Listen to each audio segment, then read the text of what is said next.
I was on a drive yesterday and saw these huge white wooden crosses, 3 of them, planted into the ground on somebody's land, and they had laid a banner across all the crosses, like this huge banner that said that our nation needs to be blessed again. And you know, I lived in the Bible Belt for a while. I know that in certain places of the country, that kind of thing is fairly ordinary. I live in California now, and it's more unusual to see stuff like that. So it really stuck out to me, and it just made me wonder, how did this happen? What does this even mean? Imagine trying to explain that scene to an alien. Excuse me, Earthling, would you mind explaining what those large letter T's are? Oh, those aren't the letter T. Those are crosses. Oh, yes, we've seen these crosses around. What do they mean? Well, I guess they're what Jesus was crucified on. You know who Jesus is? Jesus. Oh, yes, Yeshua, the man who you've built your calendar on and your civilization.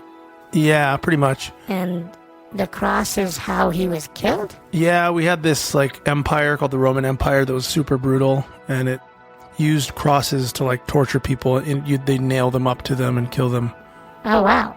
I see. So you were celebrating the murder of this man? Yeah, when you ask it like that, I don't know, it seems kind of weird. I mean, I guess people don't probably think about it like that. I think maybe people are celebrating, in the story, he comes back to life. He comes out of an empty tomb after 3 days. Interesting. Fascinating that they would choose the cross as the symbol rather than the empty tomb. Yeah, I don't know, man. You take it up with the Pope or something. The Pope? Yeah, the Pope is the leader of Christianity in the world, or the Catholics anyway. Catholic. I see. Is that the country that the banner laid across these crosses is referring to? No, that's America. It's talking about America. Oh. And what does America have to do with Jesus? Yeah, I don't know. That's a good question. I mean, it didn't even exist for almost 2,000 years after he was here, so I don't know, to be honest with you. And scene. Okay, we're going to get into this a lot more. We're going to get really deep into the Jesus stuff.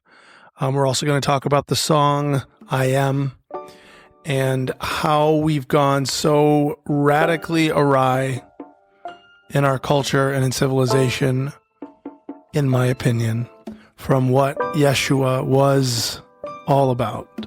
My name is Michael Gungor. Welcome to the Loving This podcast.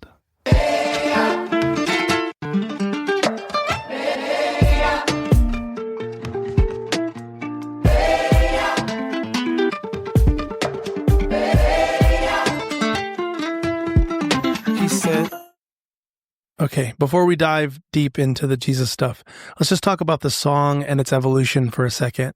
This song is the second oldest, I believe, of all the songs on this album, and took a lot of iterations to get here. So as has become one of my favorite parts of this podcast series, which is going back and even remembering how these songs started, we're going to do that on this one. I want to play you a couple earlier versions. This first one was actually written for an event that I did in Los Angeles that was sort of a precursor to the play events that I would end up holding. This event was called Union. I was excited about this event, probably mostly because of the poster that got designed. I wanted Jesus and Krishna riding a unicorn together. Of course, right? You know what I mean? Why wouldn't that be the poster? I was actually so excited about it that I eventually made it into a t-shirt to put up on the Gungor merch store. I think it might still be there, but it wasn't as big of a smash hit as I hoped. But you know what? Too bad. Too bad for everybody, because I still like it. Okay, so this song was written for that event. It was meant to be a really singable song. I wanted to play with just a single word that people could sing as a sort of mantra and dance and just be with without having to think about the lyrics much. And so the word that I wanted to sing with everybody was Ehyah. And this is a word that is in the story of Moses encountering the burning bush, encountering God, encountering pure being. And he says, "Who are you?" And the bush replies, "Ehyah asher ehyah." Sorry for my pronunciation. But what it means is, I am that I am, or I will be who I will be. So this word that we keep repeating here, Ehyah, It's just basically saying, I am. And we'll dive a little deeper into what that means here in a minute. But in short, it's sort of like the name that God gives itself. So we're singing this, and God is reminding God who it is within us. What is your name? Oh, what is your name? You who dream the stars and spill the skies and rain. There's love in your name, power in your name. So I will sing until the last of me remains. Yeah. I really like this version, especially live. I still love doing this version, actually. I just did it at a song circle last night. I want to release a version of this kind of version where it's really just mantra-like and very simple on the Mystic Hymnal project, actually. So keep an eye out for that. And actually, I planned on releasing something like this version on this album for a while. But as the rest of the album kind of came together, this song felt a little too different than the rest of the album musically. So I wanted to do a version for this album, but that really kind of sent me in a lot of different directions. Here, I'll play a couple of them for you.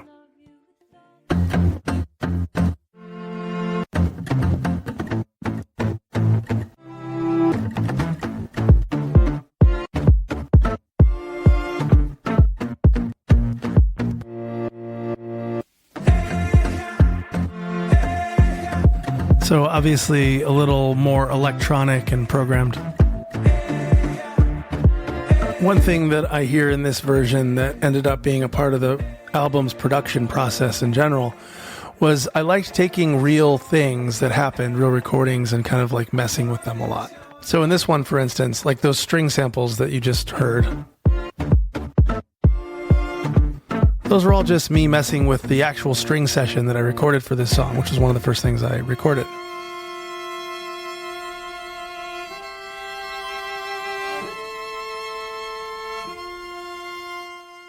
I also really liked playing with some of the sounds and noises from the crowd, the Mystic Hymnal group, in which we had sang this song at the first Mystic Hymnal Songwriters Retreat.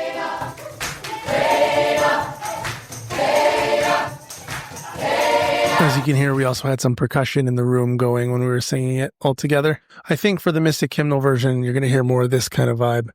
But as I kept experimenting for the Magnificat album, I really took some turns here. I just listened to this the other night and I forgot about this version, but check this one out. I wanted to try bringing in that same Juno synthesizer that's been on so much of this album so far.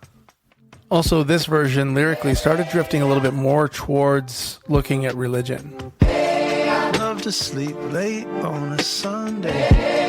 The sand is my pew in the Delray. The sunshine is my pope and it's holy. No prison of the mind left to hold me.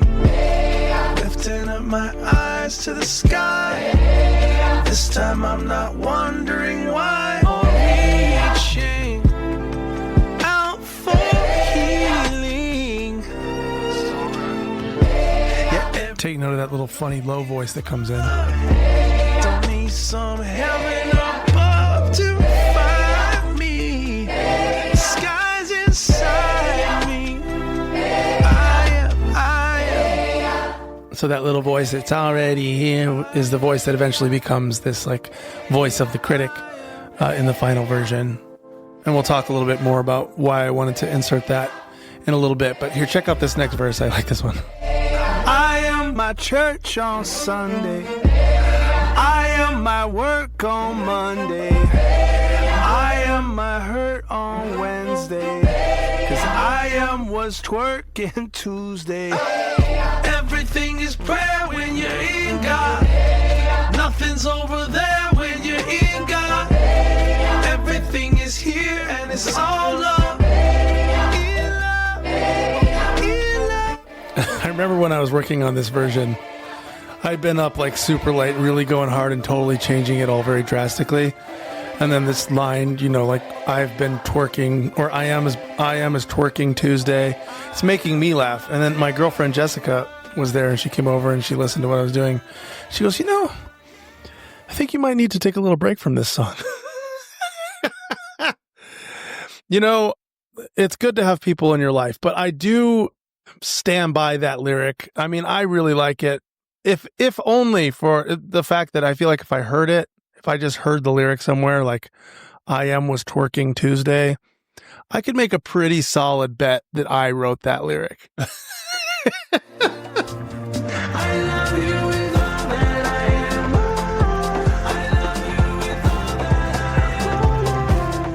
The original version has this "I love you with all that I am" as a significant part of the song.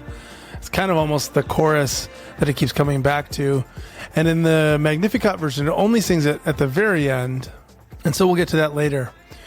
But let's talk a little bit more about this "I am" idea first. It's the name of the song. It's the whole theme. It's what we keep repeating through the whole song. So what does "I am" mean? If you ask yourself the question, who am I? You could even do it right now and just see what comes up in your mind. Who am I? Maybe the first thought is something like your name. I'm Michael. And then if you sit with that for a second and you look at Michael, what is this name that I am identified with? I might see, it's a sound that my parents made when I was born, and that's what they kept calling me, this sound. They called this baby this sound, and they told everybody to call the baby that sound. And eventually you can deconstruct whatever it is that you're looking at and be like, oh, I'm not actually just this name, Michael. That's just a sound. It's just a name. Okay, so that's not me. Who am I? Maybe you think, this body. And once again, if you sit with that and you really look at it, like, am I really just this body? And you might notice that this body, what you call the body, is just this ever-shifting movement. Like, you were born as a baby, but there's not a baby there anymore. Now it looks totally different. All the cells have switched out. All the atoms have switched out. It's not the same thing anymore, but somehow we say it is. But if you sit with this long enough and you really look, and you think about death, and you think about who you are and what bodies are, you're eventually going to realize, no, I'm not just this body either. So what am I? Am I a mind? Am I a soul? Am I spirit? Am I the universe? And I could spend, hours making this podcast trying to deconstruct each one of those questions. But just suffice to say, when you spend time actually looking honestly at these questions, is this what I am? All the objects that you think that you might be, that you're identified with, will start to be seen as objects. And then, of course, if you can see it, that can't be you, because then who's the one seeing it? Just like an eyeball can't see itself, whatever you think you are, if you're looking at this thing and saying, that's me, well, who's the one saying, that's me? So when we're saying this mantra of just Eha, I am, we're kind of pulling all that stuff away. We're letting that all fall off. All the things that I identify with. Straight man, my race, my religion, my political affiliations, my relationships, my skills, anything that I identify with as me, I'm kind of just letting go of and just moving deeper, deeper, deeper into the roots of my being, where all there is just like raw being itself. And some of you know exactly what I'm talking about. And some of you, this might sound really confusing, and that's okay. Maybe one quick example that might help clear it up just even a little bit more is like, imagine the difference between singing a song or dancing or something like that in your room by yourself just for fun, or like singing in the shower because you like how it sounds. Think of the difference of that kind of experience where you're just enjoying being silly, being in your body just for itself, or compare that with like doing that in front of 1,000 people, or putting on a dance to try to look cool for some people.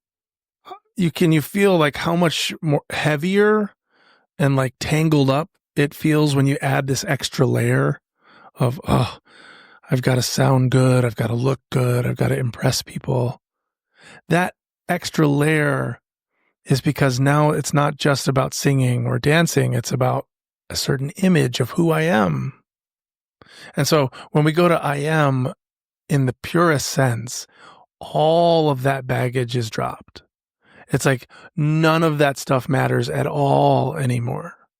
It's just being itself, and it's free.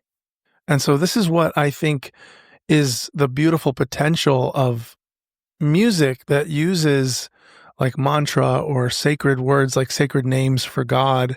There's something about these words that are kind of a technology that can be really useful in stripping away all the extra stuff. And it's almost like God is used to hearing itself through that word. Like it's so often used to remember itself. And that may sound strange, but if and when you do have those identities start falling apart, this will make more and more sense of like, oh, it's just this. It's just being itself. And all the differences that I think of as being specific to me, specific to you, identified as us, identified as them, all that stuff is just like thought. It's just stories. And the truth of the matter is being itself. I am. A moment of your time, my dear, to chat about the Christ. Oh my God, what are they talking about now? I know the subject's dodgy, but I doubt we got him right. Gotta agree there. Please hear me out. Maybe it all comes down to our beliefs, Amen, brother. but not about a God above, about identity. Just one second. Okay, so why did I go this direction? I mean, I get so in trouble for talking about this. Why? I once had a band member who made the joke with all of us that every time I tweet, my daughter Amelie has one less meal. And we all laughed.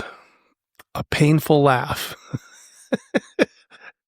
Talking about Christ can be a really touchy subject. And actually, I think maybe that's kind of why I think it's so important to talk about. Like, why is that such a touchy subject? Why is using Jesus' name with the wrong tone a swear word? Why do we put crosses in our yards with American political propaganda strewn across them? I mean, I know living here in America, a lot of us get used to that kind of thing, but it's bizarre. I think like Yeshua, the people around Yeshua who loved him and understood his message to any degree would have been horrified to see an empire have its political propaganda hung on the instrument of murder that was used by an empire to kill Jesus. And it's hard to imagine explaining that that's actually supposed to be like pro-Jesus. It's so bizarre. Like, how did we get here? Well, to even trace how we got here, I think we need to have some sort of idea of where it started. So let's start there. Let's start with this question of who was Jesus and what was his message? What was his gospel?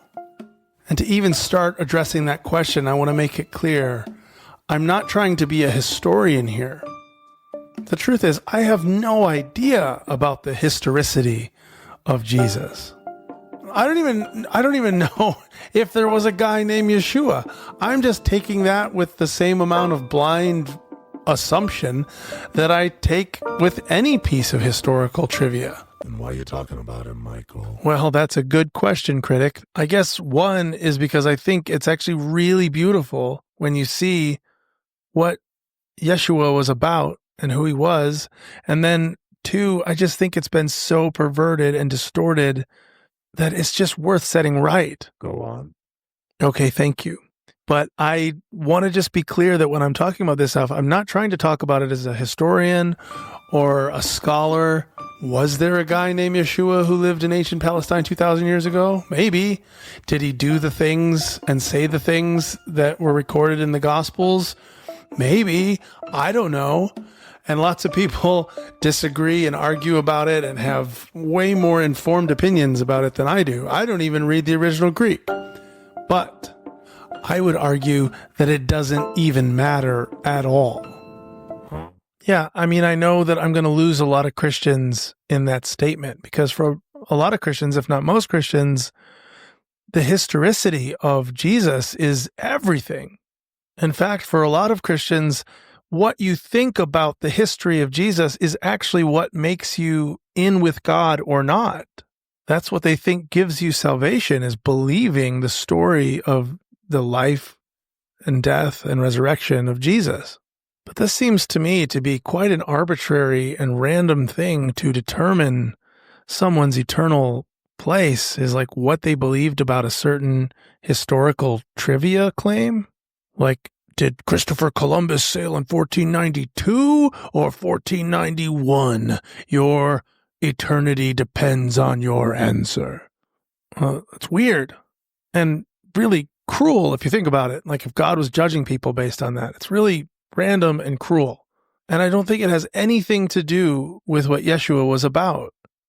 And I don't even think you need to know the accurate history to arrive at that conclusion. The argument I'd like to make is there's actually plenty of scripture verses that you could make a good case for what I'm about to say, but I actually don't even think you need all of that. I think there's one thing that's recorded as what Yeshua said that is like in itself so radical and revolutionary that it makes the whole historical argument thing moot. And that is the statement, before Abraham was, I am. He said, when you see me, you have seen the Father. And we're all just like, no, no, no. He said we could do greater things than him, but we're like, hold on, bro. Day yes, who he was, and he said, before Abraham was, I am. I'll say it again, before Abraham was. Okay, let's pause it here for a second. This one phrase, before Abraham was, I am. That's just not something people say, right? Like when they ask, who are you? Most people will be like, my name's Bob Jones. Before Abraham was, I am, is quite an answer. So can we just dig into it for a second? Before Abraham was. So that's history, right? Before Abraham was, that's a time statement. Not I was. That would be kind of staying within, the story of space-time. Oh, okay, so you're a being that transcends all these beings, because all these beings come and go through time, but you were there even before. But no, that's not what he said. He didn't say, I was, I am. What a brilliant statement. It's like it's like a koan in itself. It deconstructs reality and who you think you are in one little sentence. Before Abraham was, I am. Now, currently, I am. What you think was before is only now.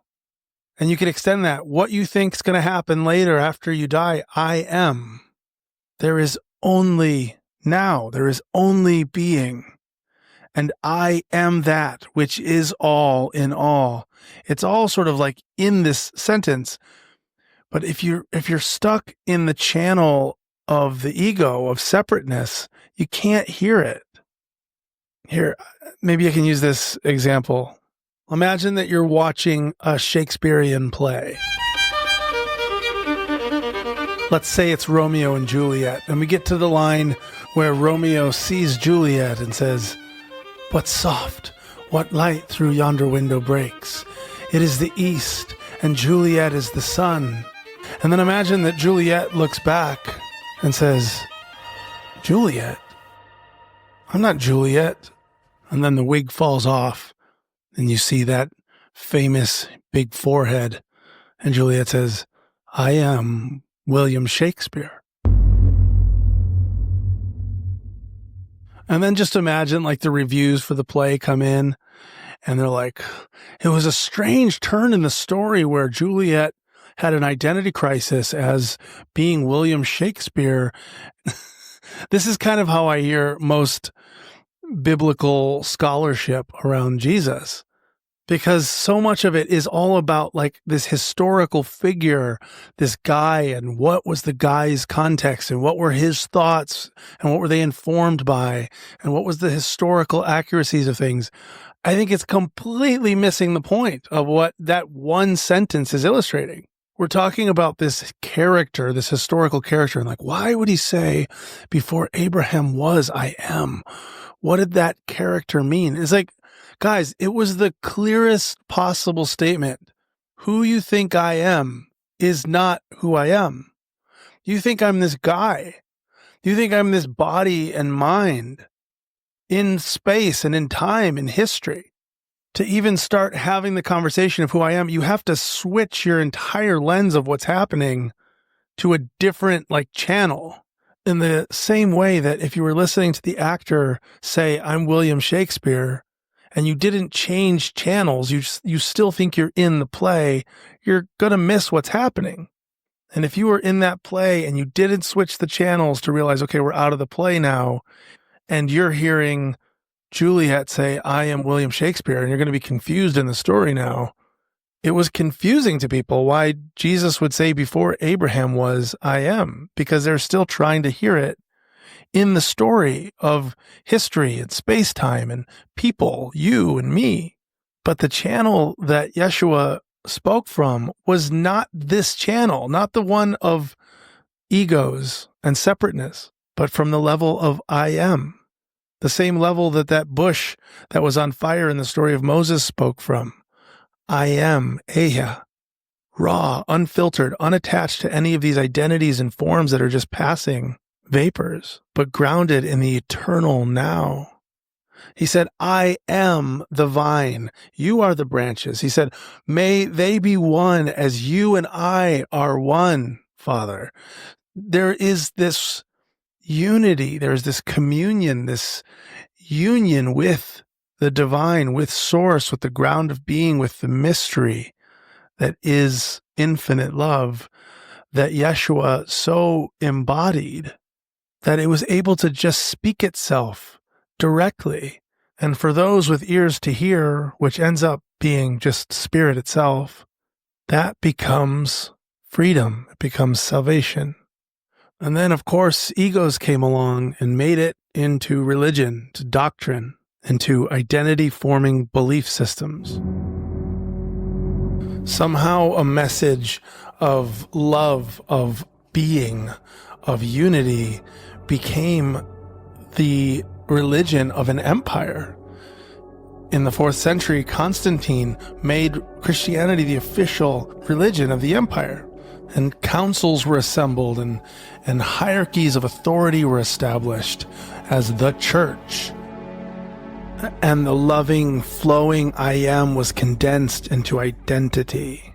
Me identity, we identity. And it was us versus them. And if the move from weightiness into lightness is the move of Christ, the opposite move, you could say, is the Antichrist, the move from pure love and being into this heavy, burdened, fearful, ashamed identity. That's what the ego is made of. The ego is made of no. It's a resistance to infinite, unconditional love. The gospel that Jesus embodied, though, is a disruptor of that. It's a disruptor of ego and superego to the point where the ego will defend itself and crucify it. It'll crucify this love because the love threatens its very existence. And this is something that I think we see at a small personal scale and we see at a global scale. Anything that is an expression of this ego, like empire, for instance, is always going to resist love. It's always going to resist Christ in that way. As I sit here this afternoon recording this, I just saw the news that there was this flotilla that was being sent to Gaza from all these countries, all these boats bringing all this aid to help people, to try to help people in Gaza who are starving and hurting. And the Navy of Israel just blocked them and arrested them and are sending them away, saying, no, you cannot bring in help. How does monstrous behavior like this happen? Where we can turn our backs on starving families because what? We have to protect this holy land, this chosen people. It's these identity-forming beliefs that are at the root of all the wars, all the hatred and bigotry and oppression. It all comes down to these identity things, these condensed, heavy, burdensome, egoic, demonic strongholds where you and I are no longer seen as one in the divine, but we are seen as separate, as enemies. This is how the message of Jesus turns from love your enemies and bless those who persecute you, and don't worry about tomorrow and be like a little kid, all these beautiful things. How does that turn into the Crusades and into witch trials and heresy trials? And when that sort of restricted mindset comes in contact with the light, it must stop it. When the flotilla comes with the aid, it must stop it at all costs. But you know what? Christ is in it still. I read this quote just a minute ago in a news article from one of the women on the boat. And she said, when the sun rises, we will be with the people of Gaza. I mean, that is the voice of divine love. That is the voice of Christ. It's the voice of, I will not give up. I will not leave that one sheep that was lost. And here's the beautiful and terrifying truth about what that kind of love, what this love that fully puts itself on the line does. It just loves unconditionally, without fear, without judgment.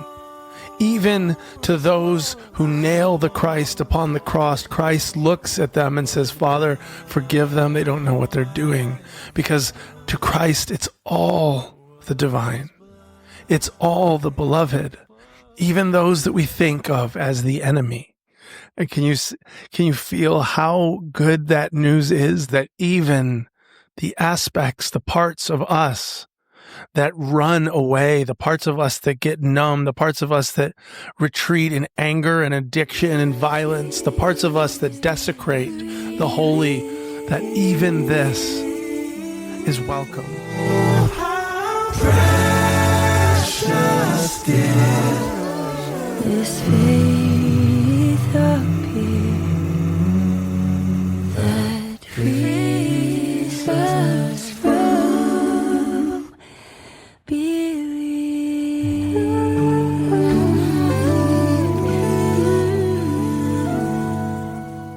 So when faith has cleaned our hearts from all of these constrictive identity-forming beliefs, and there is just being itself, that being is what spoke the words that Yeshua spoke.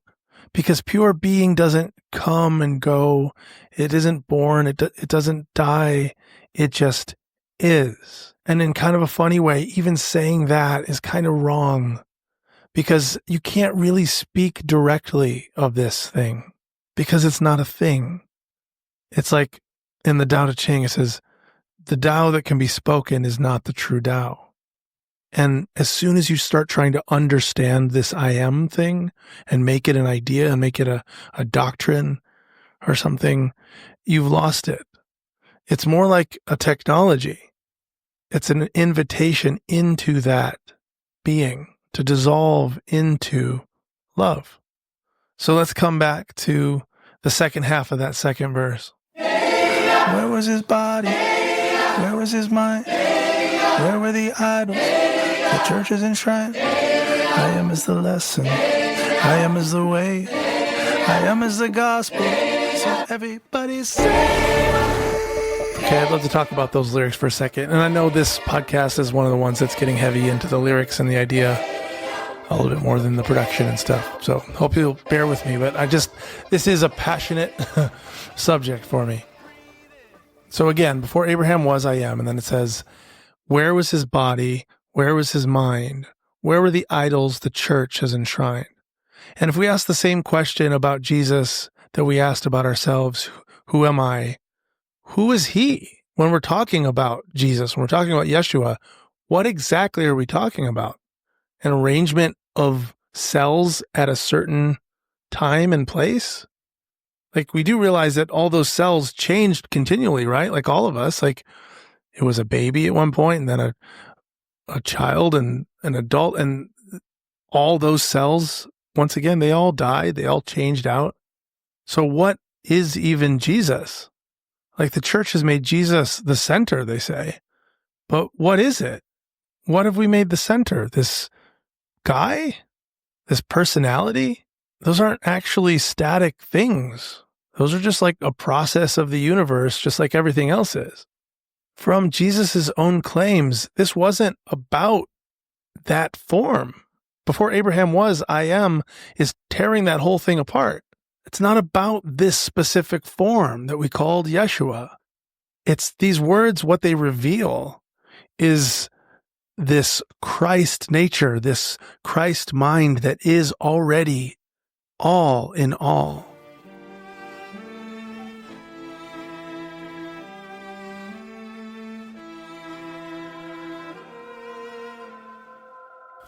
When we hear the words of Yeshua through the lens of one character speaking to other characters, what we're left with is just elevating that one character above everybody else. So when he says something like, I am the way, the truth, the life, no one comes to the Father but through me, we hear that in a distorted way. We hear it from, again, inside the play, as though William Shakespeare was still being Juliet, as though Jesus was still talking as a character. And so what that meant to us in our ears was like, oh, Jesus is the most important guy. Like, if we don't believe in him and come through him, we can't get to God. It was like exclusive. But if you can have ears to hear, like Jesus said, if you can hear it from the channel of God, from the channel where it's all God, then that scene is absurd. How could God exclude anything? How could unconditional infinite love exclude anything? And this is what it doesn't seem anybody hardly ever gets. Like, even Jesus' disciples kept missing this. They kept thinking that he was going to be some sort of like king or conqueror or, great Messiah that was the best one, the biggest character of all of them. And he kept doing things to subvert that. He'd wash their feet. He'd talk about how when you took care of the poor, you were taking care of him. He'd say the first will be last and the last will be first, and the greatest among you is the servant of all. He kept going low because everybody kept thinking he was going to go high. That's what they wanted him to do. People wanted to make it about him, the character, the person. And Jesus kept subverting it. He'd say, when you see me, you've seen the Father. The thing that's speaking right now, the same I am that is saying, I am the way, the truth, the life, is the same I am that said, I am that I am in that burning bush. And it's the same I am that you'll find in your heart of hearts if you just be quiet for a second and look inside.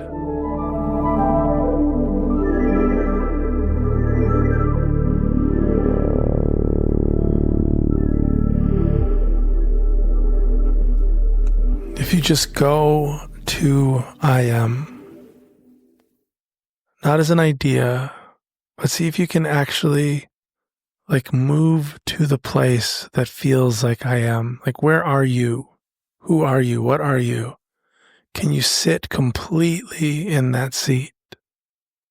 and then let go. And then can you find I am anywhere? And if you can, sit completely in that seat and let go. And if you continue to do this, I am becomes unnecessary to say, because it's just a technology. It's not a belief. It's not true even. It's just a pointer to that deepest, foundational isness, mystery, love that you already are. And it's only and always this very breath, this very heartbeat, this very moment. From here, there is no reason to worry about tomorrow. From here, blessed are the poor, for theirs is the kingdom of God. From here, the kingdom of God isn't something to be found out there. It's right here. It's closer than you can imagine. It's in you. It's this. Breathe it, know it, taste it, see it, sing it, dance it, go, love it, be it. So this melody here, you may remember if you were really paying attention, a couple songs ago in Burden. There are no scars. Scars imply how something should be. So what was like a light la la la la becomes a full on.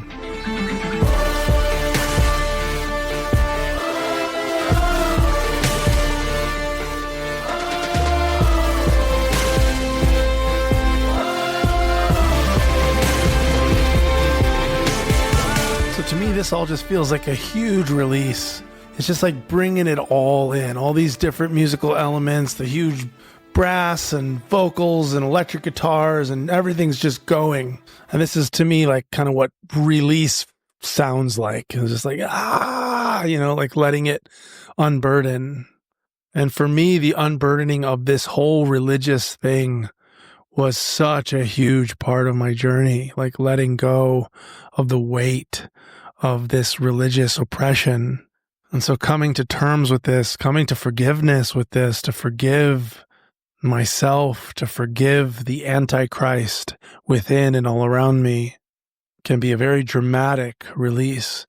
And then it starts moving down towards rest, towards silence. And so the strings wind us down a little bit, and then the strings blend into the voice of Mother that we began with. And then we bring in also the voices here in a minute of the community, the Mystic Hymnal community. And there's also sounds of nature that'll start coming in, crickets and the sounds from that retreat.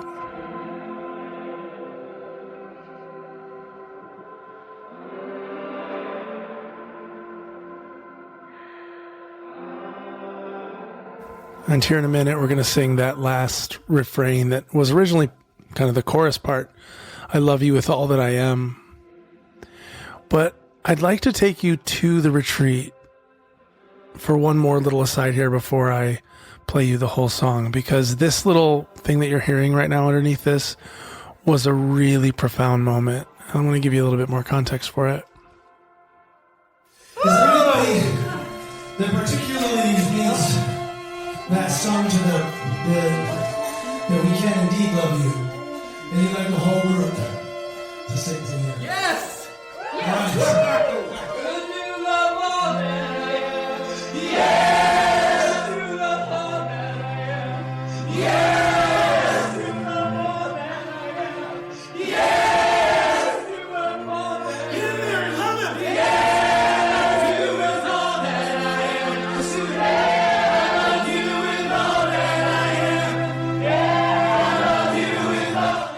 I still tear up when I hear that. Just the amount of love in that room And if you would have seen him, he actually like tore his shirt off and was like dancing around, and we were all just around him and loving him. And we would let different people come into the center of the circle and just be loved. And then we switched to singing to ourselves, to those parts of us that feel alienated or exiled, the parts that feel unlovable. And we sang it to us from capital U, us, from this place of love, from I am. I love you with all that I am. And that's the part of the recording that ended up in this final Magnificat version of the song.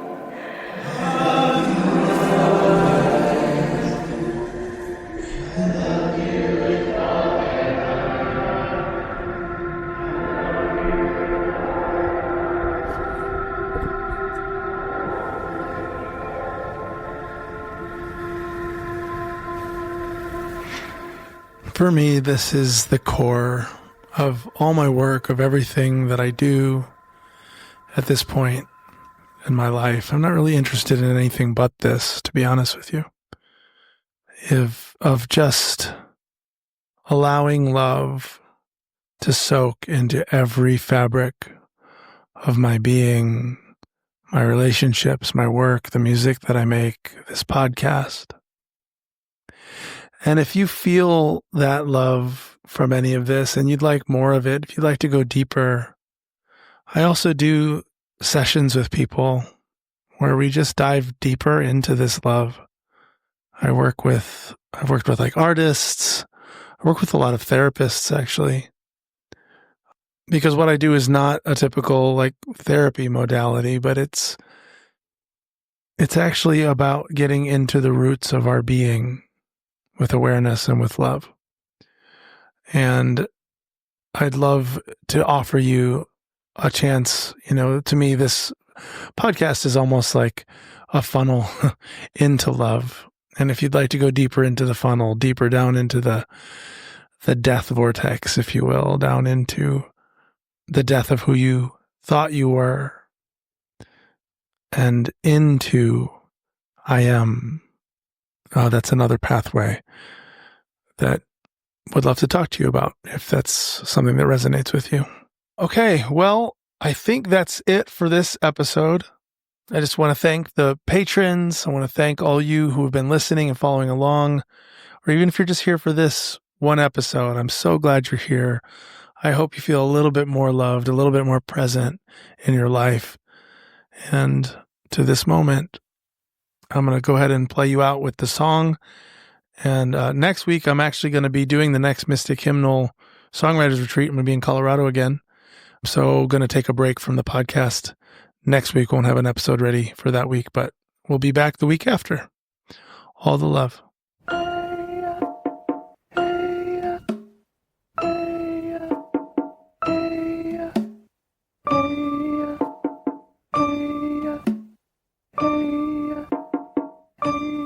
A moment of your time, my dear, to chat about the Christ. Oh my God, what is he talking about now? I know the subject's touchy, but I doubt we got him right. Gotta agree there. Please hear me out. Maybe it all comes down to our beliefs, Amen, brother. but not about a God above, about identity. Just 1 second.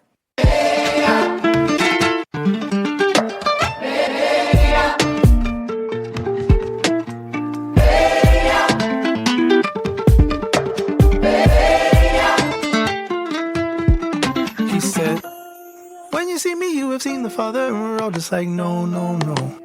He said we could do greater things in him, but we're like, hold on, bro. The yes to he was, and he said, before Abraham was, I am. I'll say it again, before Abraham was. Where was his body? Where was his mind? Where were the idols? The churches enshrined. I am is the lesson. I am is the way. I am is the gospel. So everybody say